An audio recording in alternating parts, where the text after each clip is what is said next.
इन सबको एक बात की तकलीफ है कि सबकी लीडरशिप हो सकती है, मराठाओं की हो सकती है, कोई बात नहीं। मराठाओं की लीडरशिप हो सकती है, कोई बात नहीं।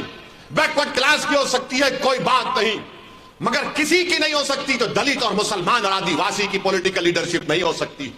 मैं असदुद्दीन ओवैसी साहब को जहाँ तक जानता हूँ 100% उनसे डिसएग्री करता हूँ उनकी पॉलिटिक्स से। मौलाना महमूद मदनी का यह वीडियो सोशल मीडिया पर बहुत तेजी से वायरल हो रहा है, जिसमें वो असदुद्दीन ओवैसी को लेकर एक पॉडकास्ट में अपना वक्तव्य रखते हैं। इसी के साथ ही जैसे ये वीडियो सोशल मीडिया पर वायरल होती है तो एमआईएम के कार्यकर्ताओं, एमआईएम के नेताओं द्वारा मौलाना महमूद मदनी से तरह तरह के सवाल शुरू कर देते हैं। सबसे पहले हम आपको सुनाते हैं कि आखिर मौलाना महमूद मदनी असदुद्दीन ओवैसी को लेकर क्या कुछ कह रहे थे। मैं असदुद्दीन ओवैसी साहब को जहाँ तक जानता हूँ 100% उनसे डिसएग्री करता हूँ उनकी पॉलिटिक्स से, पॉलिटिकल अप्रोच से भी डिसएग्री करता हूँ, क्योंकि उनकी पॉलिटिकल अप्रोच उस पॉलिटिकल अप्रोच को सपोर्ट करती है जो बांटने वाली है, और उससे उनको भी कुछ फ़ायदा होता है, दूसरों को उससे भी ज़्यादा फ़ायदा होता है। मौलाना महमूद मदनी असदुद्दीन ओवैसी को लेकर कह रहे हैं कि हम उनसे डिसएग्री करते हैं। ठीक है, मौलाना का ये अपना निजी मामला है और हर किसी को अपनी राजनीतिक व्यक्ति से एग्री डिसएग्री होना ये उसका निजी मामला होता है, लेकिन बात यहीं तक सीमित नहीं रहती। मौलाना महमूद मदनी असदुद्दीन ओवैसी को यहाँ तक कह देते हैं कि उनकी राजनीति बांटने वाली राजनीति है। इसके बाद मौलाना महमूद मदनी असदुद्दीन ओवैसी के साथ जो युवा जुड़ रहे हैं, जो लोग जुड़ रहे हैं, असदुद्दीन ओवैसी की आवाज़ पर जो लोग इकट्ठा हो रहे हैं, उन सबको पागलों का मजमुआ कह देते हैं।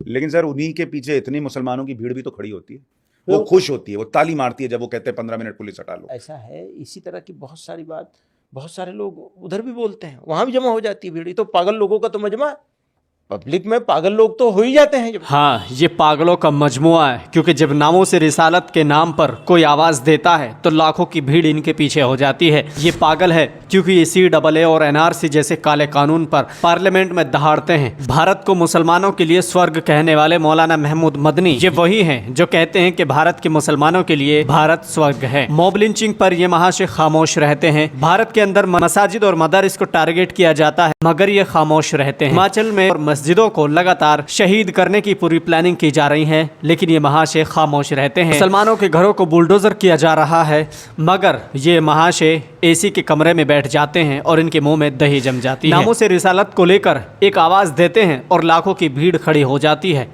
ये महाशय उनकी गिरफ्तारी की मांग तक नहीं करते हैं। ये महाशय AC के कमरे में बैठ जाते हैं और इनके मुंह में दही जम जाती है।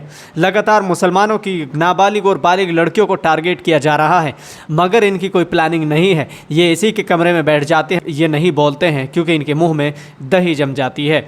मौलाना कलीम को उम्र कैद की सज़ा हो जाती है, मगर इनके मुंह से एक शब्द नहीं निकलता है और ये अपने AC के कमरों में बैठ जाते हैं, इनके मुंह में दही जम जाती है। हर रोज़ मुसलमानों की मॉब लिंचिंग होती है, मगर ये खामोश रहते हैं क्योंकि ये AC के कमरों में बैठ जाते हैं और इनके मुंह में दही जम जाती है।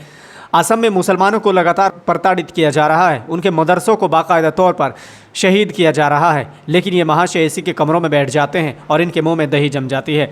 असम में लगभग 28 परिवारों को डिटेंशन सेंटर में डाल दिया गया, मगर ये महाशय AC के कमरों में बैठ जाते हैं और इनके मुंह में दही जम जाती है। वो पागलों का मजमुआ है जो नामों से रिसालत को लेकर लगातार एहतजाज कर रहा है। वो पागलों का मजमुआ है जो मुसलमानों के घरों को बुलडोजर करने के बाद पुरअमन तरीके से एहतजाज करता है। वो पागलों का मजमुआ है जो मुसलमानों के ऊपर हो रहे अत्याचार और उन पर हो रहे जुल्म और ज्यादती को लेकर अपनी आवाज़ बुलंद करता है। वो पागलों का मजमुआ है जो मौलाना कलीम पर अपनी आवाज़ उठाता है। वो पागलों का मजमुआ है जो नामों से रिसालत पर अपने दुश्मनों को ये दिखाने के लिए कि हम सब कुछ बर्दाश्त कर सकते हैं मगर नबी की शान में गुस्ताखी नहीं। मजमुआ है जो CAA और NRC का पुरअमन तरीके से एहतजाज करते हैं। वो पागलों का मजमुआ है जो अपनी लीडरशिप को तैयार करना चाहता है। इस वीडियो के बाद मुझे पता है कि मुझे बहुत सी गालियां पड़ने वाली है, मगर मुझे कोई इससे एतराज़ नहीं है, मुझे कोई फ़र्क नहीं पड़ता है क्योंकि ये वीडियो सच्चाई पर आधारित है। आप इस वीडियो को लेकर क्या सोचते हैं कमेंट बॉक्स में अपनी राय ज़रूर दें और इस वीडियो को ज़्यादा से ज़्यादा शेयर ज़रूर करें। फिलहाल के लिए सिर्फ इतना ही, मिलते हैं फिर से एक और नए वीडियो के साथ। खुदा हाफिज़।